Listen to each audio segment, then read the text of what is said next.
My dear compatriots, hey, once more welcome to my channel. A big thank you to all of you who follow my channel, those of you who have subscribed. I do appreciate you a lot. And I'm happy that I can come out here and talk to you and express myself, especially during this delicate time in our country, Cameroon. So today I'm not here to do an analysis of our political process, our electoral process. I'm not here to do an analysis of the lies that we've been told. I'm just here to check on you. I'm here to do a pulse check to see how you're doing. Okay. I've had a couple of people reach out to me just to find out how I'm doing because those who know me know that I had a lot of hope. And in as much as something within me told me that this might just be the same old game, I had hope, right? That's the reason I made all the videos I made. I went scouting information, news, just updating people on what is happening, just educating myself once more on Cameroon's history, on how Cameroon is run, all of those things. And those are some of the things I shared with you. But today, I don't want to focus too much on that. I'm just here to check on you to find out how you're doing. Again, as I call it, this is just a pulse check. For those of you who are in Cameroon, those of you on the ground, what is happening around you? What is the mood in your environment, right? Those of you who are in the diaspora, right? How do you feel? Because the reason I ask this is because I know how I feel. I have been devastated all week and I'm still struggling to put myself together. And because I feel the way I feel, I can guarantee that so many Cameroonians feel the same way. And sometimes we just have to sit back and check on each other and see how you're doing.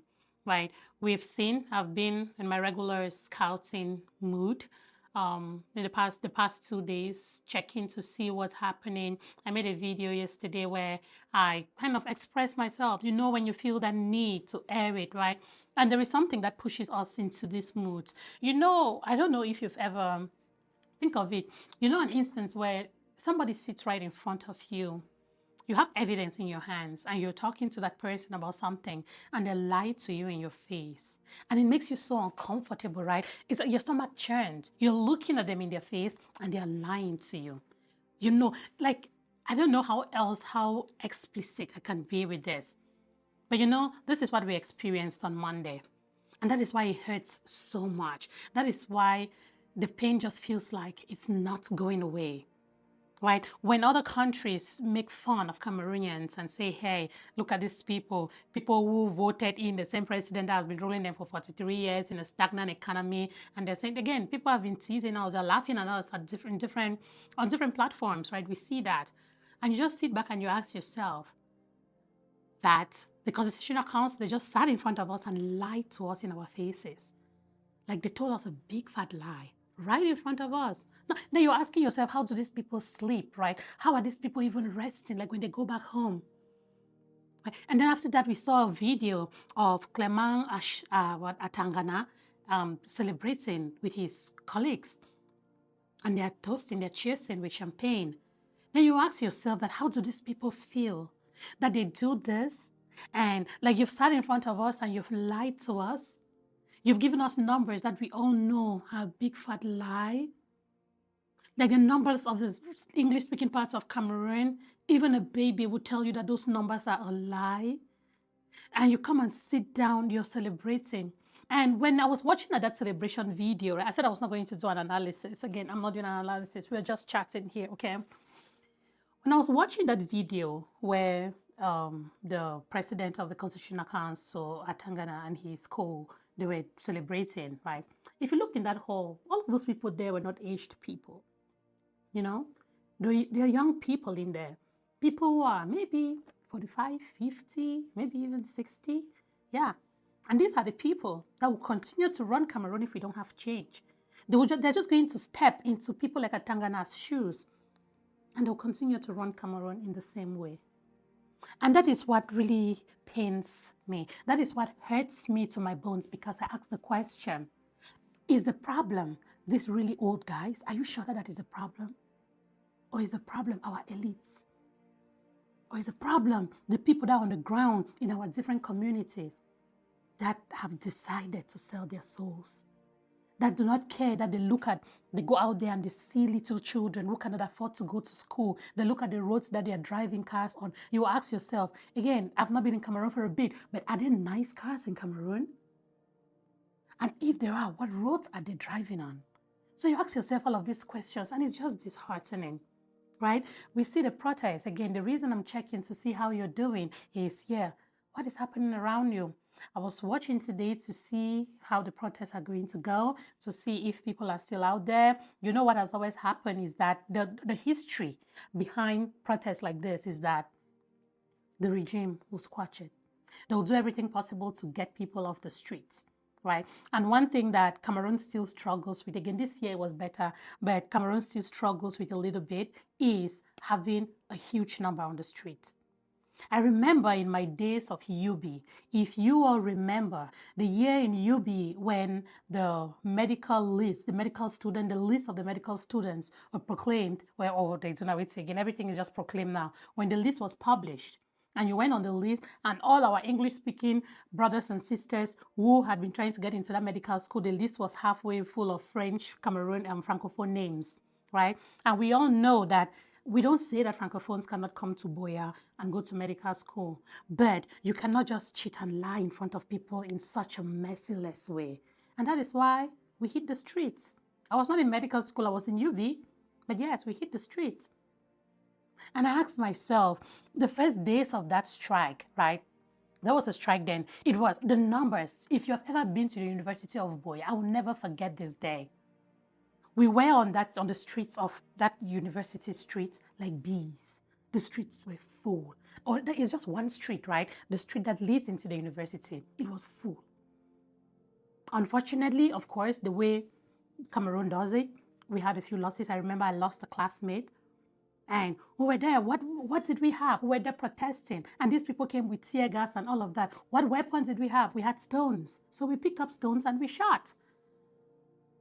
Because these guys were throwing tear gas at us. Now you ask yourself that, why is it that people cannot just have peaceful protests in Cameroon? Why is it that when people go out, they always come with such brutality? And you know that if you meet people who are out protesting and you start attacking them, they too will start attacking, right? They'll fight for themselves. They will shoot you with stones because they don't have guns.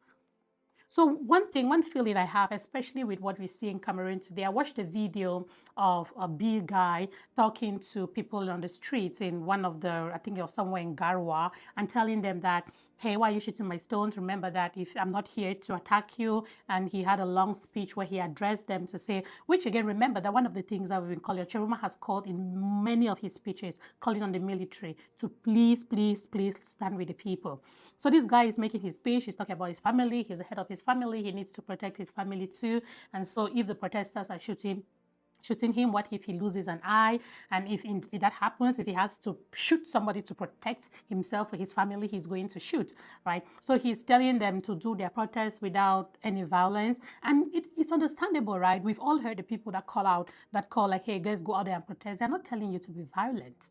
They're not telling people to be violent. But also remember that in the case of protests, what happens is that the people we're protesting against, right? What happens is they infiltrate this protest, right? They send their own people in there. Again, they could just pick a group of kids, give them some money and tell them to go in there and start destroying stuff and start causing damage, right? And so that is one of the things that we've seen happen with protest. It's one of the characteristics. There is a name for these people that get paid to come into protest and cause confusion and start damaging so that the police will have a reason to attack the protesters. We've seen that happen in multiple places. And so, of course, that's one of the instances. That's something that was happening in Cameroon as well. Then as soon as they start doing that, the soldiers start pouring the itchy water or tear gas, then the people become violent. Then that's when they start shooting. And the reason they do all of those things is because they want to scare people and send them back home. So how are things in your areas? Well, if you're watching this video, did people go out to protest? Do you feel like people have gotten scared? Have they been threatened with the deaths that have been registered and people have returned home? Or do you think that there is hope? Are you still hopeful though? Do you feel like people are still going to stand up and fight for this change? Or has the regime done what they know how to do best? Squash it. Send their elites to come into our homes. Even some of you, they'll get into your homes, into your local communities. They'll come there and convince you, like, oh, you know, if you don't go out there and fight for yourself, you're going to be hungry. They send their elites to come and convince. And at the same time, we sit and we say, Biya is a problem. It's not just him. It's those people who come and tell us that, no, you know, there is nothing you can do, just calm down. That same grooming, that same brainwashing that they come and remind us that, hey, dear Cameroonians, there is nothing you can do. Have they visited you yet? Have those elites visited you yet? They will do it. They'll corner you. They'll tell you that, hey, you know this thing, if you keep going on the streets, you're going to get killed, or that, hey, if you don't go out there and open your shops, you're not going to have food or money to send your kids to school. Yep, they'll come and blackmail you so that you don't go out and protest, and they'll just continue stealing.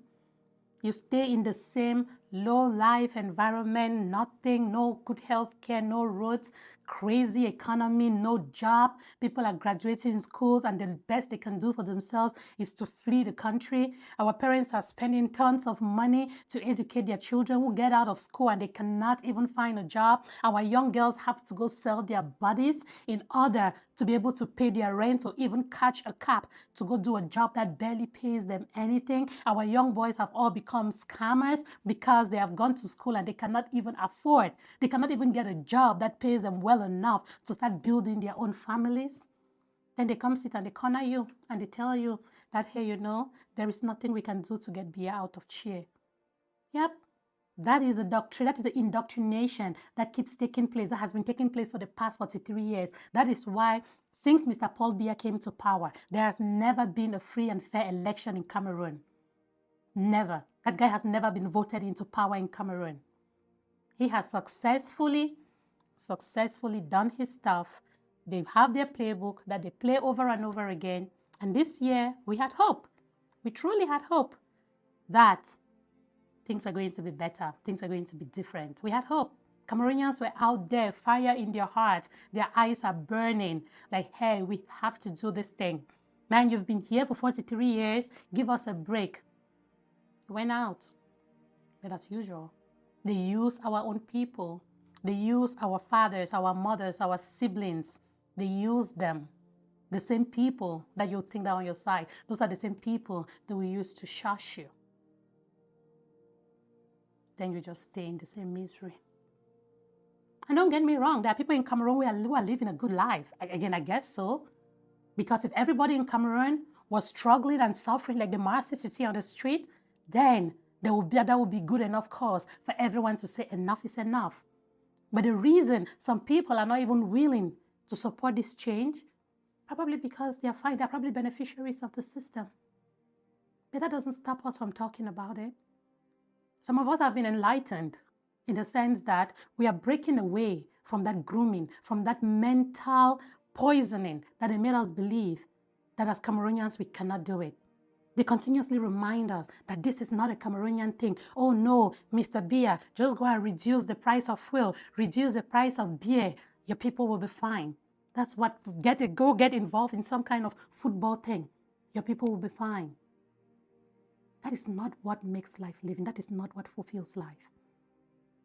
Cameroonians are not happy. We are disgruntled. We are sad because we tried. And we don't know where this is going to lead us. When I sit, the only hope that comes into my heart is the fact that Chiruma says, even if it means I die, I will liberate Cameroon.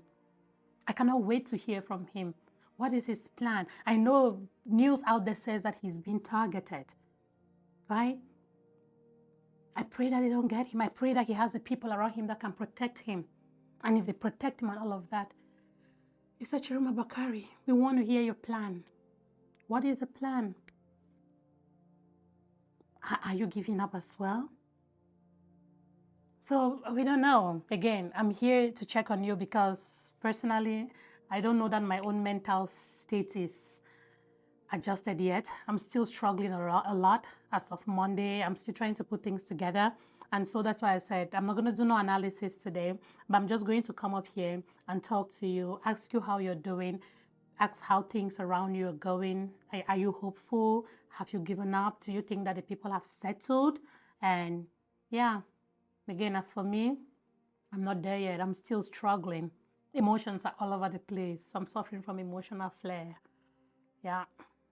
But I still put myself together because life must go on, right? It's just the most despicable thing is that ability for people to sit right in front of you and lie to you like you're stupid. It's annoying. When somebody lies to you in your face, I cannot stop saying this because I know how painful, I know how much I hate it. And I know that you watching me, you hate it. So when you know that somebody is lying and they don't blink, they look at you in the face, that is what Bia's regime did to us. They looked at us in our faces and called us stupid and lied to us. Then we tried to cry, then they shush us. Yeah. Yeah. And again, stay safe. I just wanted to check on you guys and stay hopeful. That's the most important thing if you ask me. Stay hopeful. I'm still hopeful. I still believe that something different will happen.